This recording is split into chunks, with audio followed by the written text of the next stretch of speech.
Okay, what's happening, everybody? Welcome back to another Muffins with Morgan. And you know we got to sound it off with the air horns. We're here on Friday. So hopefully y'all are enjoying your Friday and you're enjoying your week.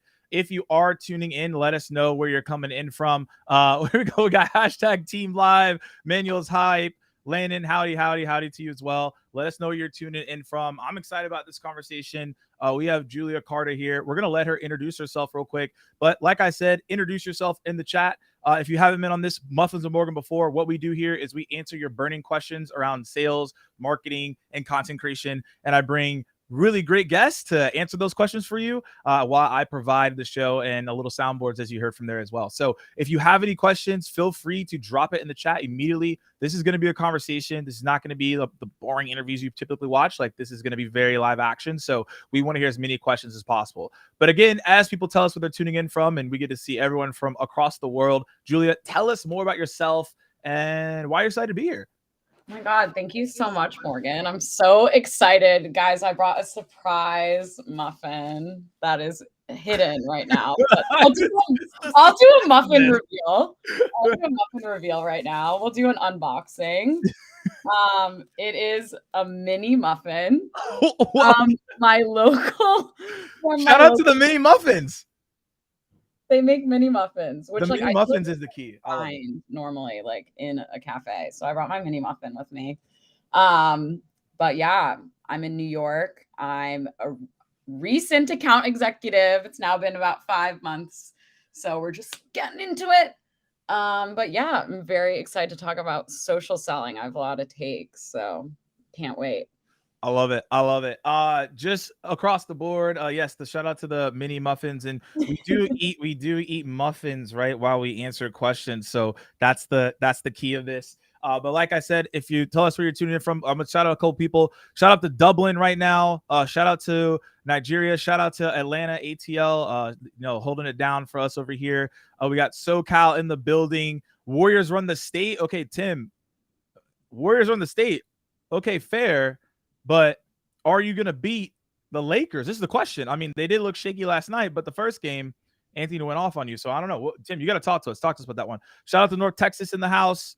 We have all these great, amazing people coming in, and we appreciate that. So what we're going to be talking about today is social selling. Julie's going to run us through some things across the board on how to go about it. Like I said, if you have questions, throw them in the chat, and we'll get into what you want to talk about. But Julia, when you think about social selling, what exactly does that mean? I think we need to start there because I think a lot of people have different terms, and you may have something different for us. Yeah, I know. I think there's like a lot of it's kind of like a buzzword right now. Everyone is like, oh my God, you need to be like social selling. But I don't know. I think the concept in theory is like people want you to like engage and like, build relationships with people. But in my humble opinion, I feel like social selling really only works best if you are selling to like a like persona. Like if you're in sales and you sell to sellers, I think like that's when it can work. But if you're in sales selling to like cybersecurity or like marketing, like it can work, but I don't think it has like the same like effect because it's not, like if I'm posting on Facebook or not Facebook, LinkedIn, like here's how to set up a Facebook ad campaign. I've never run one in my life. Like I'm not a very credible source. Yep. So I don't know. That's kind of my vague take there. So within that take, and if anyone disagrees with this take, put it in the chat. We can have a conversation here. I think it really does depend not only on the industry, but I think the region as well. I know in certain regions, like it just won't happen as much. I don't know. We might have some people listening in from these places, but I know in France and Germany, it's a lot harder to do social selling than maybe in England, right? Like that's a key thing there as well. I know in, say, for example, Japan is going to be different than Australia. So these are just things to point out. I have seen success or not me personally, but from other clients, they have seen success in other industries. But again, typically sales and marketing is where that's really going to rely. Typically, maybe even some HR could creep into there as well. But again, I would love to hear everyone's perspective on that too. So Julia, for yourself though, what are like the three main things that you've found successful in your social selling journey? And what's been the number one thing that people should avoid? So let's talk about three things that can help some people here. Yeah. So, I mean, I have had a lot of success, like LinkedIn DMing people and like booking meetings. Like we have a couple customers now that all started off with a DM. I've booked a lot of like great qualified meetings that way. But I wouldn't say it's in the traditional like social selling way where I'm like commenting and like building rapport with this person. Like just because I sell to digital marketers and I don't know how to like run a digital like a campaign. So like I'm not really the best person to I don't know, talk about that, but I'll just hit them with like honestly a well-crafted pitch, just a nice little DM. And I know everyone's gonna be like, don't pitch slam. I'm so annoying. But if you're not like there for a genuine reason, like you actually genuinely want to talk to them or genuinely want to be their friend, then like you just got to hit them with what you're there for. So I would say don't be afraid to DM, but also if you're like, I don't know, posting a lot, I think just like having your voice out there or honestly engaging with other people is probably the most important, just so you can like build that relationship. But I honestly don't really engage with any of my prospects LinkedIn. I just hit them with the nice old message. So this is interesting because I think this is where it can go wrong, because when people think of, hey, don't send a DM or don't pitch and connect, I think it's because the information is typically bad, right? And that's where Mhm. it's like, yeah, don't go in there and say, hey, I'm the leading provider. Like that's basically, going to be a complete failure for you, right? So one of the things that I would say here is for the audience, everybody listening in, put a one in the chat if you would prefer someone to introduce themselves or even potentially say, hey, this solution might be for you if it comes with the personalization and then it's relevant. Or two, would you rather someone butter you up through a conversation asking questions and then at the end of the day maybe ask you for the solution, knowing that the only reason they're asking you questions is to then get you on the meeting? I'm actually curious because like that's what's Me happening, too. right? So one or two in the chat if you feel that way. But you said you're going in the DM. So what exactly are you doing? Are you sending a Yes. video, voice note, like a GIF or a GIF or meme? Like what's going on here? Yeah, so I don't do any of the videos, like so a lot of my strategy, at least with, like mainly with email, but also kind of applies to LinkedIn, is I will just kind of send everyone basically the same thing, and then when they engage, that's when I kinda go down a more personalized route. But in terms of LinkedIn, like, I don't know, I'll go on LinkedIn, like, maybe once a week, twice a week, once every other week. There's no real, like, set time. Okay. And then I'll just look at my recent connections, like who my prospects are, who connected with me. And then I'll send them a message, usually like first with their name, and then I'll call out like the context. Honestly, everyone gets the same message. Everyone gets the same message, which I know is like frowned upon, but I can read you guys what I send. But it does have a GIF in it. And I'm basically like, hey, name, like, saw you're running these white background ads. I send them a screenshot of their ads because like I want them to know that I'm showing them what I saw.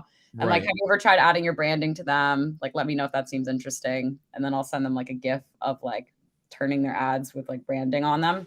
And then I'll just like follow up a few times with like more examples. But I found that that's been like a good kind of approach because it's not like, hi, my company is the leading provider of branding white background ads. I'm like, hey, you're running these ads, like make them look better. So this is extremely interesting. So you're also not doing voice notes as well, because someone asked, are you No, doing so you're doing no voice notes, no voice. no videos. Okay, it's the opposite of my strategy. This is why I'm super curious. Okay, so no videos, no voice notes. No. You're leaning towards more GIF lane, but you're sending a screenshot, and that seems to be different every single time though. Yes, yes, yes. So that's kind of the personalized, quote unquote, custom element to that. If I'm feeling really frisky, maybe I'll throw in like, I saw on your website, like you guys have this promo coming up. Like, but honestly, I usually just don't. But I do hit them with relevant examples. Like if I'm going after like, I don't know, like Bloomingdale's, I'll send them like an example with like Nordstrom. I'm not gonna Mm, like, or if I'm going after a small like beauty brand, I'm gonna show them like a beauty example. I'm not just gonna like give everyone the same examples, but right. it's not particularly super custom, but it works. So I stay with it. Yeah, I mean, I don't know if anyone is doing that strategy that wants to talk about it in the chat as well, because I think that's really interesting. I think a big piece of that is what, as you think about it, is that it's just something that can be scalable. Now, do you change the gifs and gifs along the way, or have you found one that's to be like really good and that's been social for you? Yeah, so I just used Giphy Capture. You guys should download it if you don't have it. It's like free. It's like a Chrome kind of, or it's some sort of, I don't know, app. But I'm just there's a GIF on our website like highlighting just our product, and I just turn that into a GIF. and then I just send that to everyone. Because I feel like sometimes the problem with a lot of people's DM outreach is that it's so broad that even though if the prospect's like, hey, like or the salesperson's like, hey, I know you work in sales, like, do you want to like 4x your pipeline? Like my company helps do that. Like that is, yeah, I want to 4x my pipeline, but I'm not going to talk to you because I don't know what you're even talking about. Right. So I feel like being more specific, and just like actually telling them like what you're reaching out about and why them, I think that goes a long way. I think no, you're right, because a lot of people here in the chat put one. If you're just tuning in, we asked, would you rather get a DM that tells you exactly why they're reaching out to you, and obviously it's relevant and it's not a pitch and connect, or two, would you rather them ask you questions and kind of butter you up and then go in for the call to action there? So that's what we're asking. We want to get people's take, and I lean towards one, because like I think about how many DMs I personally get, how many DMs other people get, right? It's a lot. So if you're just taking that time going back and forth, it does work for some people. I'd rather be like, hey, let's just get right to it as soon as possible, right? And I think that's an absolutely like critical piece that I think people might be missing here. I also like Nick's point, so shout out to Nick here. Got to personalize the approach. What works for one might not work for others. Another arrow in the quiver. Love the ideas. So that's the thing here as well. Someone mentioned voice notes. So I do a ton of voice notes. I do them up to like 20 to 45 seconds. And I do a ton of videos. And I don't like using text that often. Now, the thing is that videos and voice lean towards my style, and I like the way that that stands out. But you're using these GIFs and GIFs across the board, again, which is interesting. Now, you mentioned that once people respond to you, then you engage in a certain way. So are you keeping it like, is it a GIF war, a Jiffy war at this point, or like what are you doing to after someone engages you? Because that's what people are probably wondering right now. Yeah. Well, so I think on LinkedIn it doesn't work as well because I don't know how many times people like open it up. Like I don't have a tool. I don't know if anyone has a cool LinkedIn tool. Let me know.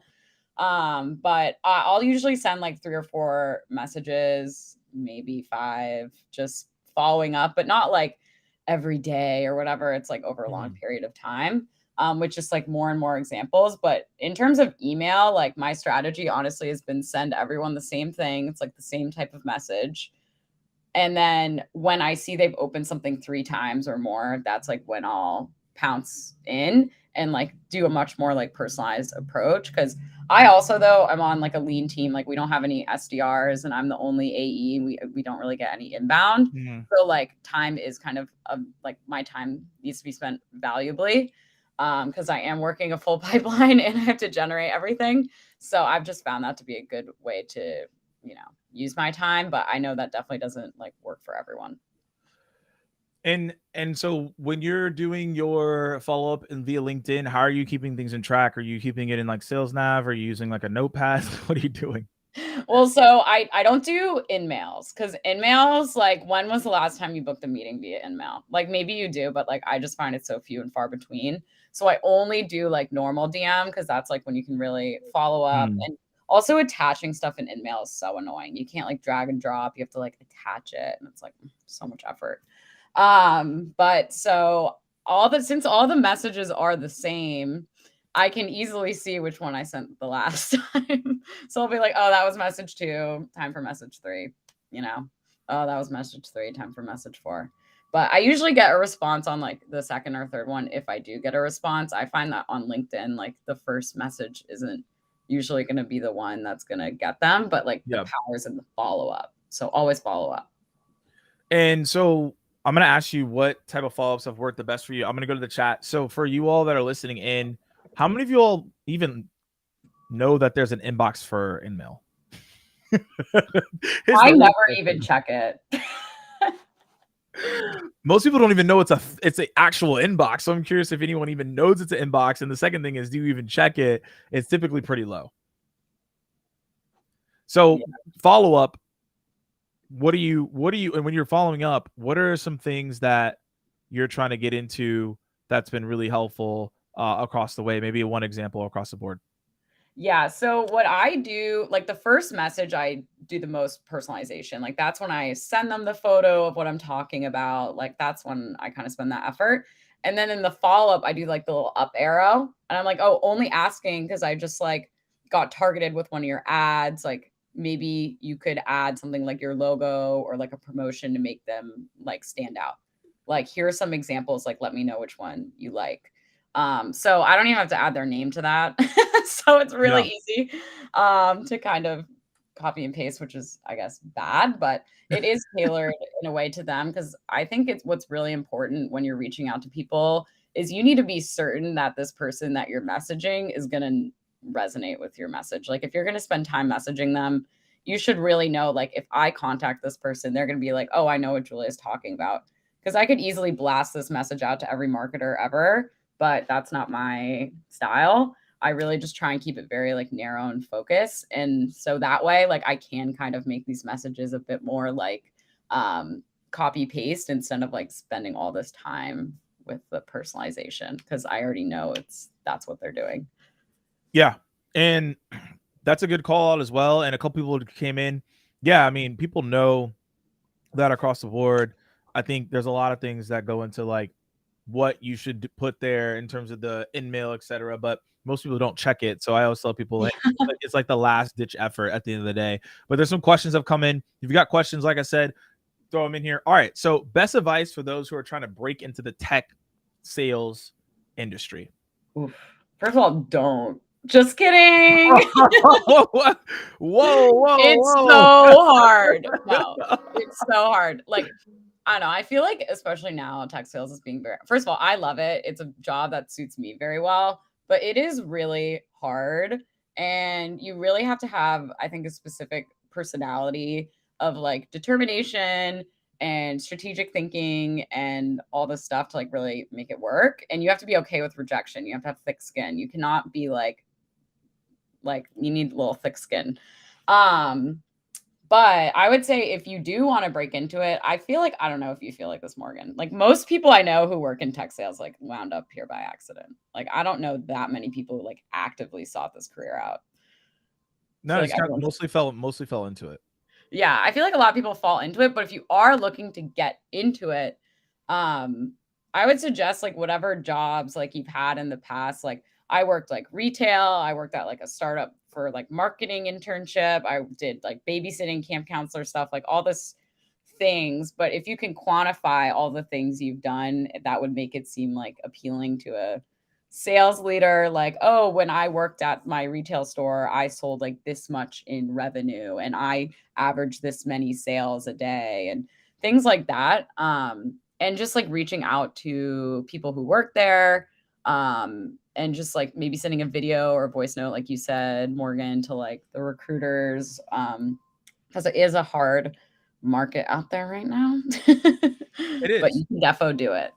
Okay, so if someone has a legitimate real example to a company, I could actually show you how to get in there like in the next 5 minutes. I can tell you exactly what to do. There's like literally a step-by-step process that you have to follow, and you'll probably be ahead of most people. What I will tell you is the best way to break in is that you have to show that you have the somewhat of a skill and the resourcefulness to be in tech sales. A lot of it is being resourceful. A lot of it is going out there. But without an example, like I'll tell you right now exactly what you should do. This is what I've recommended some other people to do. Even during when COVID happened, this helped a lot of people get some jobs as well. So if you go on any company page, the careers page, if you go in there and you click the job that you want. So they have this thing, either it's called like what you're going to be doing or responsibilities. Typically it's, it's called one of those things.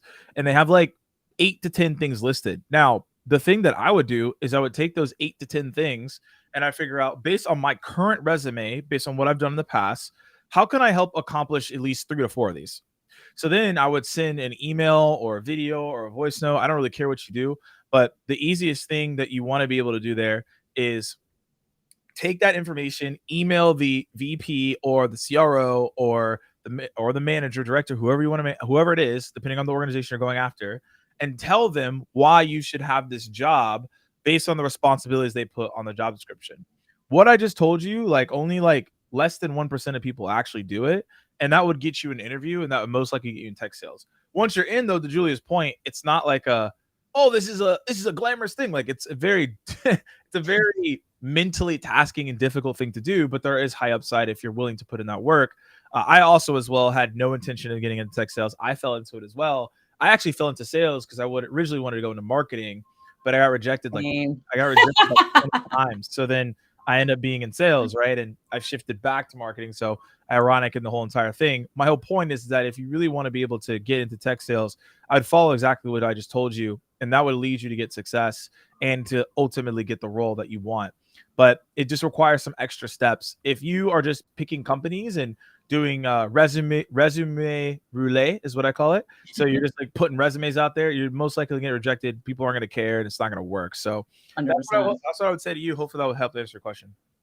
Yeah, that's a great answer. And I think that honestly, especially it's an easy way to stand out, and it's a clear-cut way to show like why you should to get it over someone else. Exactly.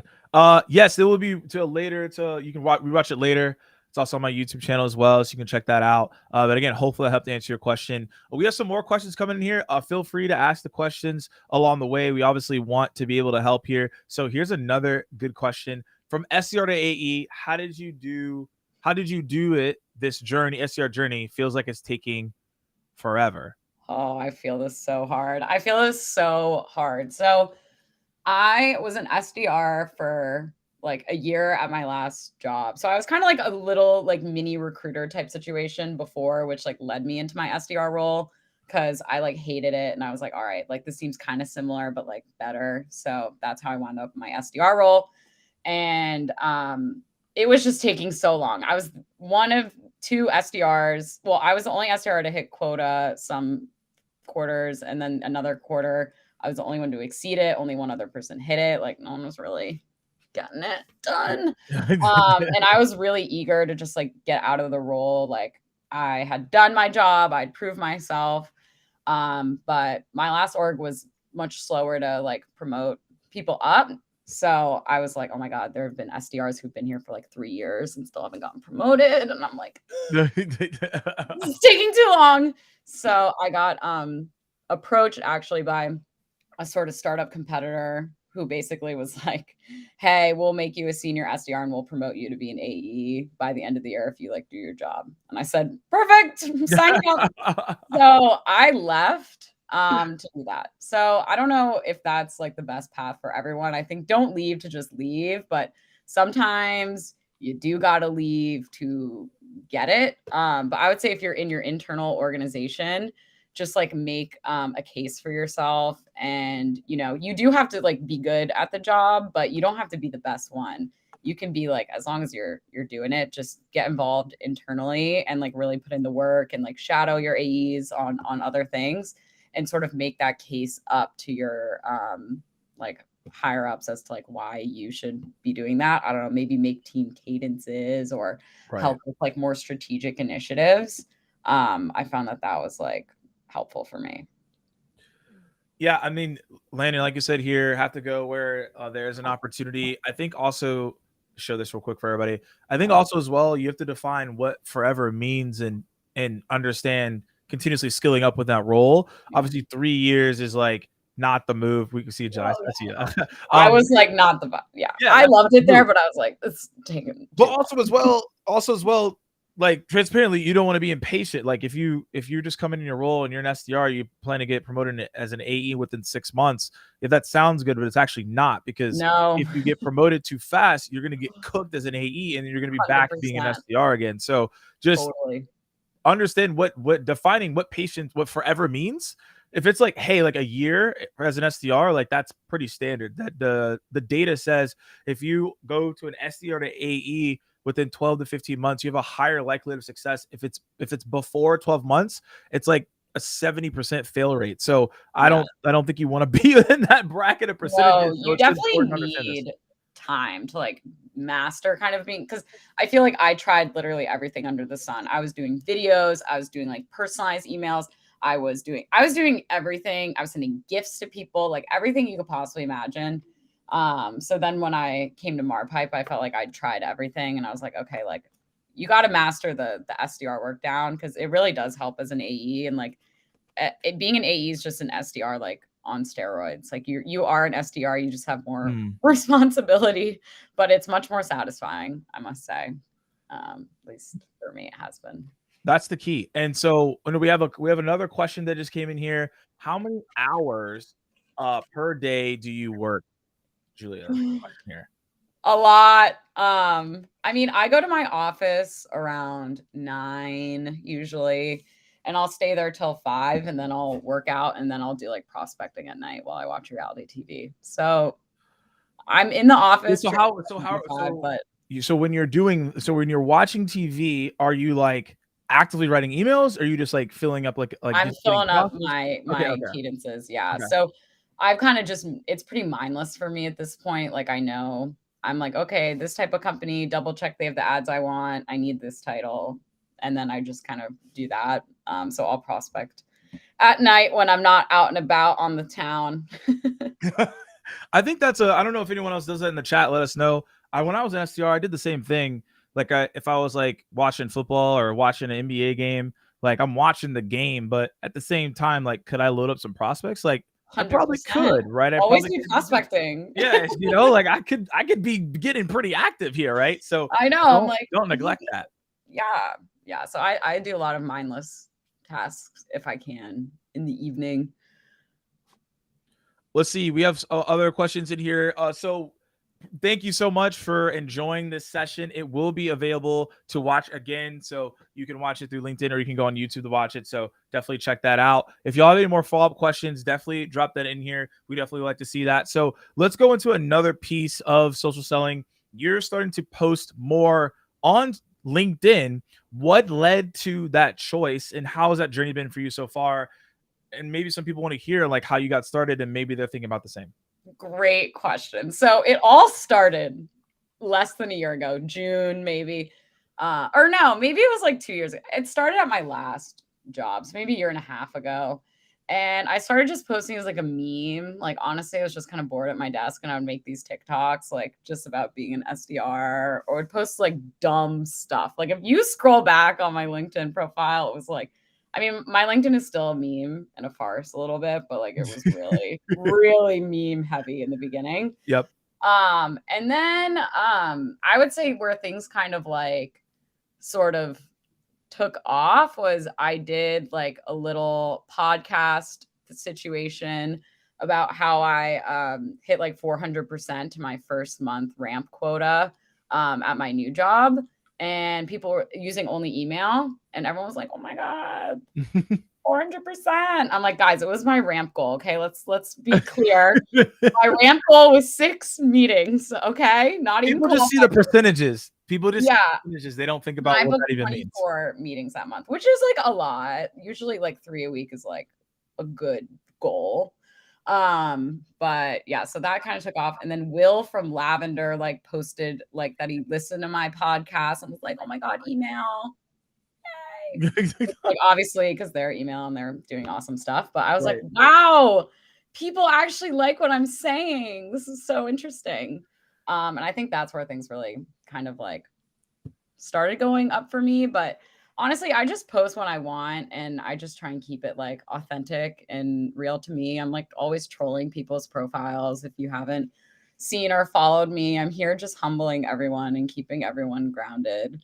I'm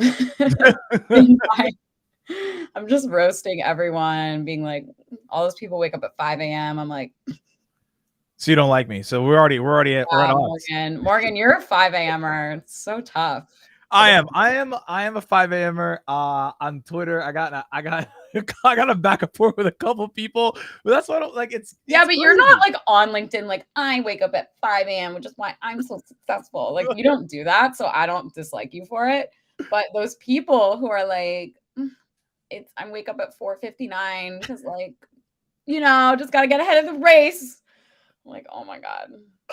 I think that's probably the biggest problem about it is that people try to make it an inspirational thing and then they make it a cringy thing and like I don't like you thing, which I understand. Yeah, so I don't hate that you wake up at 5 a.m. I hate the people who think that they're successful because they wake up at 5 a.m. I'm like, you can wake up at 6:30, like the rest of us. You can wake up at 7.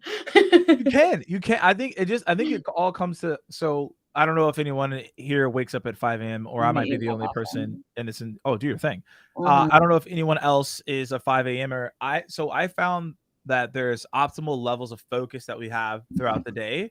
Each person has a peak of focus.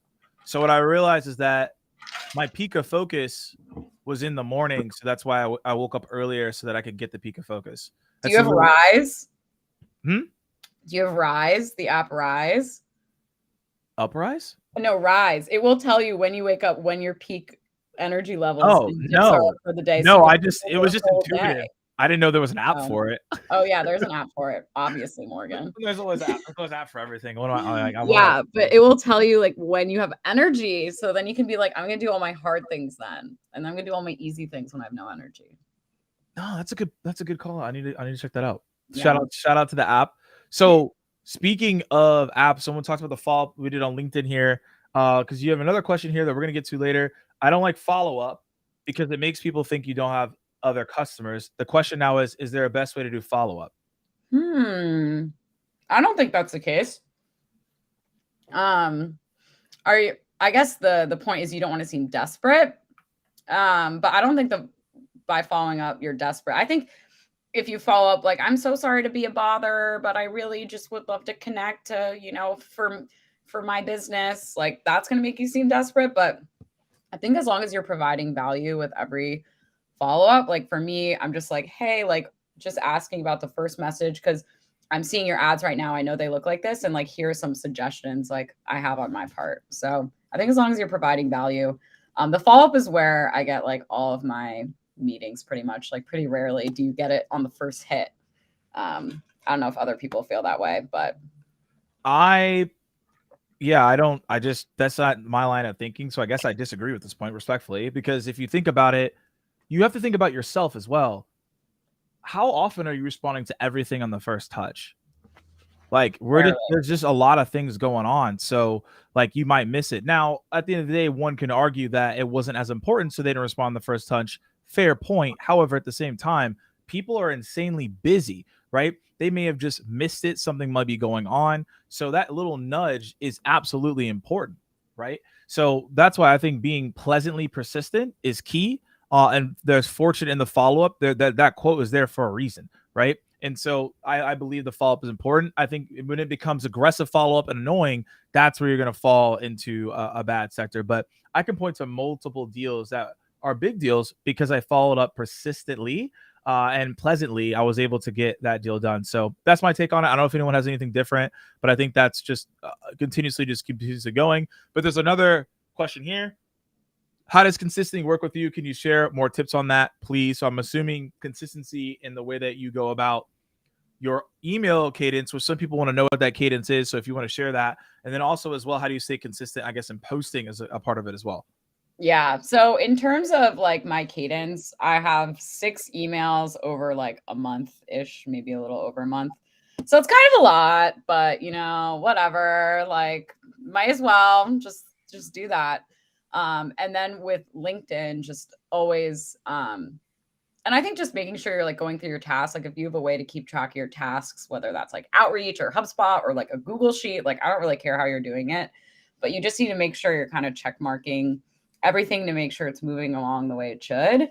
And then with LinkedIn, I literally have no real strategy. I have this little note thing that I have when like an idea pops in my head Okay. that would make for a good, like something I want to write about. But a lot of my posting is just spur of the moment or something that's on my mind. And I try not to post if I don't have anything like interesting or fun to say. I don't want to post just to post. I want to post to like, about something that's actually an interesting topic for me at that moment. I think that's another important thing because like a lot of times people will feel like the pressure that they have to do it every single day. I don't think that is the case. Now, if you feel compelled to do so, like do your thing, but that doesn't always have to be the case to do that. So that's a really compelling point as well. By the way, we're at the halftime. So this is where we real quick we take a minute. We take a minute. Wow. Okay, so far we have good amount of people tuning in. A lot of great questions. Let us know so far. Has this been helpful and impactful for you? Let us know in the chat. We want to make sure we're on the right page, because if we're not, then we'll just shut it down. We'll just be like, clearly we just didn't bring it today. But if it was valuable and insightful, let us know in the chat. We always love to hear that across the board. So let us know, and then we'll get into some other questions that you all have. So one key here, actually, this isn't a question, but I think a lot of people probably feel this way: fear of posting. So did you ever have a fear of posting, or was it just, it is what it is? It didn't even bother you from the beginning. And if you did have that, some advice here. Yeah, that's a great, I think this is something that comes up a lot. And honestly, just like, who cares? Just go for it. You literally have nothing to lose. And also, I think if you're like authentic to yourself, like, don't just try and like post something like that's the way other people format their posts, or like, this is how we have to post. Like, just do it. No one cares. Like, honestly, like, occasionally I'll be at like some random school, or like alumni, or like random events with people who I actually know, and they're like, "Wow, Julia, like, you post so much on LinkedIn, so fun." But no one really cares. I've never gotten anything negative about it. So I say just do it. As Nike slogan, just do it. Who cares? You got nothing to lose. Like, the only downside of posting would be that you get like canceled. Yeah, And that's if you post yeah, something and that's really on bad. Like, you, because there's no your content yeah, goes wild. there's no bad side. Like, it's actually all up from there, unless you post something egregious to get you like canceled. But Exactly. it's all upside. So just do it. They're really, unless you're being outlandish, there really isn't a downside. It's a good point. So this is on top of what we're already talking about. So how do you target your intended clients on social media? There are so many options out there. Ah, such a good question. So I think having a like, you really need to assess your like ICP and be very picky and choosy with who you pick, whether you have a product that's for a niche market, or you have an all-in-one product that can help anyone. You really need to either bucket people into certain groups, or just think like, who actually knows what I'm talking about. So for me, I'm like, okay, I need to look at like retailer brands who have over 30 ads, who have over 1,000 SKUs, who run white background DPA ads. And I need to talk to the person who runs the paid media marketing. Like, that's pretty targeted, versus I could easily just target marketers at retailer brands, but Right. that's not going to resonate. So I think just really thinking critically about like, who actually benefits from your product. Is there a specific feature you can think of that like would resonate with a certain type of person? Things like that. I just find that the more narrow you can be, the better. So The biggest thing on top of being extremely narrow is continuously finding ways to engage with people if they are posting. So that, again, big if. Some cases they may not be, so that might be out of luck there. But if they are engaging, that's important. I think also as well, you need to go where people are at, and yeah, live there. So we're obviously on LinkedIn right now, but some people may listening in, their buyer may not be on LinkedIn, which again is a very rare scenario in this live, but maybe they are on Twitter, maybe they're on Instagram. By the most rare chance, they're on Pinterest. I mean, I don't know what you're doing, but like there could be places there. yeah, So you have to know, if my buyer is living on X platform, how can I connect with them the best way? Even creep it into Reddit. Is that a good answer for you as well? There's a lot of different ways to go about it, and I encourage people to like think about that across the board. Shout out to Lauren in the chat. Hopefully you're doing well. As I saw you creep in here. So what's going on? But the thing is, like, that's how I would think about it. You have to figure out, where is my audience living? How can I be there and live there with them, so that I can go in the right direction across the way? yeah, 100%. Like, my people just don't really post on LinkedIn. They're just not. That's not them. That's not what they do. So I just find more of like the DM approach, but you have to like go with what they like, where they live. But yeah, if people post, 100% interact with whatever they're doing. So let's go to, someone mentioned this, how many hours are you working? So when you're not when you're not working, what is the one thing that you do that allows you to reset so that you can get back into focus mode when you do get back at work? Oh my God, Morgan, such a good question. Well, I feel like so I work out pretty much every day. I've now gotten into Pilates. I'm now a Pilates girl. But if I'm not doing that, I run. So I think that those are good activities to help reset. Also, like doing something fun during the week. I always try and do like at least one fun thing with like friends or someone just to like break up like all the work. And yeah, I think just make sure to make time for yourself. I also sleep like at least 8 hours every night. Like I'm not up at all hours, getting up like super early. Like I think you got to sleep and like take care of yourself, and make sure you're in like the right state of mind. Okay, so I'm gonna follow up on this. So first and foremost, I want to answer this question here. People are asking about the cadence. Can you walk people through the cadence? Do we have the time for that? And also, people want to know if they can download the cadence somewhere before I ask a follow-up question on the sleep thing. Oh, you cannot download the cadence, although I do offer cadence editing services if anyone is curious. But yeah, so in terms of my cadence, like I don't talk about my company. I don't talk about me. I make it all about the person. So, for example, in my first email that every single person in my cadence gets, I don't care if you are the head of paid media or the paid media specialist, you're all getting the same thing. And it says like, "Hey, like it came across your white background ads. I saw that they're just pulling from your product feed because that's what they're doing, which is bad. That's not bad. It just looks bad." And I'm like, have you ever tried adding branding to those? And then I give some ideas like promotions, all the stuff. And then I have my little Giphy, my tried and true Giphy that is inserted in there of how to brand them, like examples of before and after. And then I'm like, if not, would that be interesting? Dash Julia. That is the email. That is the one. That's it. That's it. Yep. So that's the first What's the email. what's the breakdown on that? Like, what's the open reply, positive, negative sentiment? Like, what's going on there? Yeah. So because I mean, I send like out a lot of emails, so I'm sure like half of them aren't getting delivered to where they should be. But Yep. all of like the beginning one has like a 40% open rate, which is like not bad if I'm sending like 600, 1,000 Yeah, that's pretty emails good. a week. And then the second email is probably more like 30% reply rate, but I don't know the exact, or not reply rate, open rate. I don't know the exact reply rate, but I do know it does. I find I get the most replies. It's not even on the cadence. The cadence generates engagement. And then what I do is I have like an email trigger when someone opens an email more than 3 times. That's when I go in and I really do the more personalized approach of like, here are your ads, like, here are my suggestions, here are some live examples. And that's normally when people will respond to me. So the cadence is kind of like a measure of how interested they are. And then Yeah. once I know who's interested, that's when I kind of go in with the more personalized approach, because a lot of people, in my opinion, waste so much time on that first touch doing all this personalization. And yeah, like that's nice, but like first of all, you don't even know if your email is going to get delivered to them. So that No, could you have be no idea. like 10 minutes. And then you don't even like, what does that have to do with anything? So I just use it more as like a barometer to see if they're going to be engaged. And then I go ham on them, like personalized and special treatment.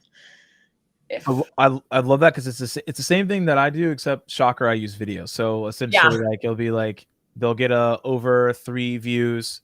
I'll put them in. Literally, it's called like the video flow, the smart. cadence, whatever. And then I'll send them a personalized video, and then that led to very very high response rate. I think it was like 20% response rate or something like that. Yeah. So So like smart. that's like was a way better way of going about it, and I encourage everyone listening in to do the same thing. Yeah, I agree because I'm not anti like personalization or like research and spending time, but in theory, if everyone who gets your email should know what the heck you're talking about. That's like step one. And if your email is like decent enough to like get your point across, you can really just use that as like a way to measure like where to actually spend your time. Because I feel like people spend so much time editing these emails with like dumb stuff. It's like, I saw you went to Denison University, like go big red, or like, No one wow, cares. as someone who liked this LinkedIn post, you must really care about deliverability. It's like, no, No, it doesn't like matter. that's not my passion. I would just so much rather people just hit me with like, hey, like I saw you're doing this. Like, have you ever thought about doing this? Like, let me know if that's interesting. And then if I keep opening it, then it's like, cool. Yeah. Maybe I should send them a video like you do, Morgan. I think the video is a great move. I mean, and again, it's all up to how your style is. I can Totally. at this point make a video faster than I can type. Yeah. But like not a lot of people are like that. So I understand Yeah. that. So you got to figure out what so you do like more of a personalized email. Someone might do something completely different. They might send like a meme that's funny. I don't know. Some people Totally. everyone does the different styles. So I think that's why it's important to know what yours is, but ultimately you need to be doing that across the board. So it looks like a question on the video side. So Lori, as you know, I mean, there's so many video There's a million. platforms, Vidyard, Bomb, Hippo, right? There's Loom, there's a ton. So here's the thing: like I've used all the products as of right now. I use Loom. Loom is just for a very certain function because I use it for a sales function because I also have my own business as well. I have to create systems and SOPs. If you know all that stuff. So like I'm creating like hundreds of videos around like X thing. Here's this, here's that. I mean, it's not inherently that exciting, but like it just has better transcripts, it's better chopping, better trimming. It's just easier for me personally.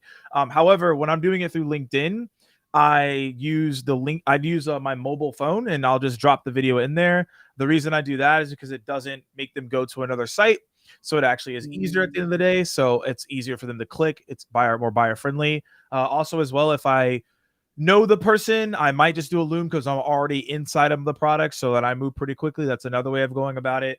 And then overall, like the product I'm using now is Loom. That doesn't mean that Hippo or another one, Vouch, is a good one. Vidyard, like these are all good ones. And again, I use all of them across the way. Loom just allows me to get into like the things that I'm doing overall. But again, another good one is Vouch. Another good one is Vidyard. They're all just dependent on like how you like to engage with products at the end of the day. That's like really how I talk about it. Yeah, that's super smart. The video in the chat, just direct on the mobile, just doing it there. Just make sure that you're smiling. That's the biggest piece. Lori or anyone else listening is that like some people will send this video, and the thing is you can't pick your thumbnail for the video that you send via mobile. So it's just going to be you doing whatever you were doing. So if you look suspect, then you know your thumbnail will be suspect. So make sure that you're like smiling and look somewhat presentable. Otherwise at the end of the day, it's like not going to be good for you. So that's just something to keep in mind. So we have about like 5 minutes left here to really break this down. Does anyone have any burning questions that they want to answer? They want to ask Lori. I'll answer this one for you, but for everyone else listening in, these are the last questions that we're going to have here. Do you email then or send through? So essentially, it varies depending on what the person has done. So typically, in terms of the LinkedIn video, I'll do that as the yeah, it's about like at the 5th or 6th touch, depending on when they accepted the connection request. Because you can't do it unless they're first degree connected. So there's a lot of variables there. If they haven't accepted it, then you can't even do the LinkedIn message, so it won't even matter. However, regardless, I can always send them an email. So the email typically is the 4th step that I'll do, or the video email is the 4th step that I'll do. So it's the 4th email out of my entire cadence. So then I'll have like 1, 2, and the 1 and 2 emails are threaded together. 3 is a separate email. 4 is a separate email. And that typically at that point is the video, because at that point I've already been warming this person up. I've sent them emails. I've done these things, right? So now I can get that conversion on top of that video inside of the email. So that's the way that I go about it. However, at the end of the day, you have to be a little bit more mindful with the LinkedIn across the board. Someone asked, do you think it's overkill to send them an email and a LinkedIn message simultaneously? Here's the thing. No, because most people they're not really checking you like that. Yeah. No one cares about you. Like that's like really the end of the day. Like no one cares about you. No one recognizes your name probably. Like maybe they do, but like unless you're being aggressive and you send it like a LinkedIn yeah. message and an email and you call them the same day, that's a little bit different. But like Yeah. yeah. They're not gonna be like, wow, I'm getting another email from Julia from Marpipe. Oh my God. Like that is not how this is. We are not important. And your goal is really just to get your message across as briefly as possible to someone who is extremely relevant and will like actually resonate with what you're saying. So yeah, definitely not too aggressive. Go for it. Yeah, no one's gonna be like, Yeah. son, where'd you find this? like no one's doing that. No one's doing that. I'm be super real No today, one, like not I. Never just, have I ever been like, oh my God, they did that to me both times. Absolutely not. yeah, no one's checking that hard, to be very transparent with you. Out of all the teams I've trained, like it really doesn't. Yeah. And the thing is, like most people just forget. The thing is, 100%. if you again, the only time this will happen is if you're being way too aggressive Yeah. in the same day. Yeah. Otherwise, no one cares. Yeah. Ditto. So, anyone else have any other further questions that we want to dive into? Now is your time. Yeah, now's the time. I have Now's my the time. water bottle. I accidentally ordered this and I'm like, oh my God, blue is so cute, but it has a Harry Potter logo on it. And I'm not even a Harry Potter fan. So now you're gonna throw it away? No, I'm keeping it. It's just so embarrassing. Everyone's like, I love Harry Potter. I'm like, no, I don't. It's like I didn't know. It didn't show up in the Amazon thing. I was like, oh, this blue is so cute. No, you can go at Amazon and tell them Harry Potter. You can tell them they messed up. You can be like, hey guys, like you didn't really do this the right way. Yeah, it's so embarrassing. I mean, I should have known when it said Harry Potter in the title, but it wasn't in the photo. Ronan, how are you gonna be? Shout out to Ronan lurking here. Hold on. What did he say? He's out here lurking. This was great. When's the next one, bro? You didn't even say anything until the end. Yeah, that's rude. Just a lurker. Mess up. You're a Slytherin, Ronan. I'm also. Well, I'm actually legitimately a Slytherin. No, same. Honestly, people in tech sales, immediate Slytherin. Immediate, all of them. All of them, absolute Slytherins. Every single one. Like you have to be a Slytherin to do this job. You know. Maybe a few Gryffindors, but no one's a Hufflepuff nor a Ravenclaw. Yeah, you can't. I mean, there's a few Gryffindors who are like, golden retriever types, but most of us Slytherin. This is a good take. If we did a poll, now I kind of want to do this poll. Like, who's here in the chat is a Slytherin. You can only answer this poll, right? If you were in tech sales, and you have to. Yeah, if you're in tech sales. Huh. Specifically tech sales. Okay, Jess is Gryffindor. I can see that. That's acceptable. I've trained Jess. I can see that for sure. Yeah, but like I don't think anyone could possibly be a Hufflepuff nor a Ravenclaw. Hold on, let's actually think about this. Like, what percentage of people in tech sales are Slytherin? What percentage of people are Gryffindor, Ravenclaw, Hufflepuff? You're saying 0% Hufflepuff. Well, 0%. Or are you not? Or you're too nice, too happy. You have to be a little crazy, like, to do this. Fair. So I think no Hufflepuffs, or they're like not hitting quota. They can. They can work hard. They just might not succeed. Ravenclaw, too like, I don't know, too like majestic and smart. Not smart, but like too like they need to be like involved. They need to be like engineers or something, I think the Slytherin really is the best one though. You're a little snaky, but also good. This has taken a turn for something that I love. Okay, I don't know if anyone would ever to admit to being a Hufflepuff. So here's the thing. No, I think people do. People do, Mark. I know people. Yeah. I have friends, acquaintances that are like, I'm glad I'm a Hufflepuff. I personally know someone. Yeah, they're like, I'm a Hufflepuff. I'm like, all right, cool. Yeah, you're like, I'm literally Slytherin. But I think, honestly, most people don't admit they're Slytherin. Like, Morgan and I are really living our truth right now. So some people are hiding. Yeah, like 100% Slytherin. Yeah, I'm Slytherin. Little Slytherin. At my summer camp, we used to play Quidditch in the water in a canoe. What? That's actually kind of lit, though. It was so fun. In case anyone was curious, you can DM me how we did it. It was really fun. Okay, we have a serious question that we might have to answer. Yeah.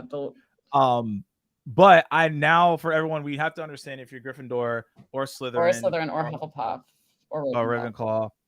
But I don't know. You mentioned you send 5 to 6 emails. At what point do you send them out? At what point do you take them out of the sequence and personalize as soon as they've opened 3 emails? So I never take them out. The only time they get taken out is if they reply or if they bounce or something. That's when they're taken out, but they stay in the whole time. And I will get I have like a HubSpot trigger that will send me an email that will say, blah, blah, blah, open your email more than 3 times. Cause I use SalesLoft and the live feed is like annoying to sort through. It's like actually really inconvenient, whatever. And then I'll send, once I get that trigger, I'll wait a day or I'll check if they open the email that day. Is an email I just sent? Is it one I sent yesterday? Because I don't want to bombard them like too many times in one day. And then I'll send the personalized email to them, but they'll stay in the normal cadence and they'll just keep flowing through. Perfect. Yeah. Camilla, hope that helped answer your question. All right. Anyone have a rapid fire question to ask before we get out of here? This is the last one. Yeah, I don't know. Some of y'all, I'm so curious on this. Okay, this is going to be a LinkedIn poll, I think, after this. Do you think the poll, though, should be, are all people in tech sales Slytherin, or should the poll be, which house are you? If you're in tech sales, which house are you? And then we can evaluate. You gotta let people choose, because then people are gonna troll and pick yes Slytherin and like, yeah, that's like so fake of them. Yeah, literally not being real. Okay, well, poll will be coming up soon, guys. Okay, poll coming soon. Okay, we're gonna answer a serious question. I mean, this is super straightforward, and then I'll answer Ronan's question that like I could talk about that for like literally an hour. Okay, what are you using to track email opens? I mean, this is straightforward. Honestly, we have SalesLoft, HubSpot, Lavender. They all say like different shit, but whatever. We just use SalesLoft for the most part. Be mindful though on tracking email opens. To be transparent with you all, I know this is not my lane. Jesse Allitt is way better at this, but like basically, I was having a conversation with him, and he was like, "Hey, look, like these email opens typically could be a bot, like bots, trackers, goes to another email to open, and then it doesn't even go to the one that you actually want to go to. So like be mindful on the open rates. Like they are good indicators, but if you just get one open, like I wouldn't really hold a massive weight around 100%. That. But if you start getting 3, 4, 5, start holding more weight around that. So just so everybody knows, like if you're like, oh, I have a 50% open rate, but they could typically actually be going to a bot and spam, and that's not going to be good, right? Totally. So you just need to be mindful of what that means. Yeah, I think 3+ is a good marker for engagement. Anything less is fake. I agree. So who you got in the finals? Nuggets and Celtics. Nuggets are going to win. It's too clear. The Nuggets are too deep. Good people. It's just too good. Like Jokic is killing it. Murray's going off. Aaron Gordon is too big for people. The bench is too good for the Nuggets. They're just too good. The Warriors I'm sorry, who are still listening on this. The Warriors don't really have a chance. Like they don't really look like a team. Poole looks lost, right? He doesn't really know what he's really doing out there right now. These are all facts. Anyone can refute me. And then the Lakers, like AD wants to show up some days, sometimes it wasn't. He doesn't really care. Celtics, like they decide that they want to play down to people's levels, and then sometimes they want to play really good. The Knicks, I think the Knicks are actually pretty good, but the problem is that like Randall needs to get it together, right? He's got to get it together, and he's not. And then I would pick the Heat, but like Jimmy Butler has to drop 60 every game, and I don't know if he could continuously do that. He could, but I don't know about that. And then the 76ers, they have zero chance. I'm not even going to give a review on that. So that's like my breakdown. You all can refute this as well. I had a whole conversation around what was going to happen with the Bucks. Coach Bud got fired. I don't like that move at all, but like these are just the objective facts of what's going to happen, y'all. Nuggets, Celtics, you can come back to this recording. The Nuggets are most likely going to win this unless something insane happens with the Nuggets, someone gets hurt. Then obviously that changes it, but I just don't see them losing. But I don't know if you have a take on this, Julia. You watch basketball. But... No, I don't watch basketball. So. Go team! Woo! Go team. Landon, my team is the Hawks. I don't really like to talk about it at all. That's why, I don't really like to talk about the Hawks at all. Or the Falcons. I'm just a fan of Harry Potter, guys. That's all I care about. All right, y'all. So hopefully everyone enjoyed this session with Julia. Julia, if people want to follow more of your content or engage with you or ask about how you played Quidditch. In a canoe. So fun. So forever. Where should they follow you? On LinkedIn, Julia Carter, aka the Slayee. That's my tagline. Yeah, you can connect with me there, or sauce me a little DM or something. So that's where I live. But awesome. yeah. Well, hopefully you guys enjoyed this session. Hope you have a great Friday and great weekend. We'll be back here at the same time, 11:30. We'll be talking more about social selling, but in a different way with the next guest. And hope you all have a great weekend and talk soon. Yeah. Thanks for having me, Morgan. Bye, everyone. Cheers, everybody.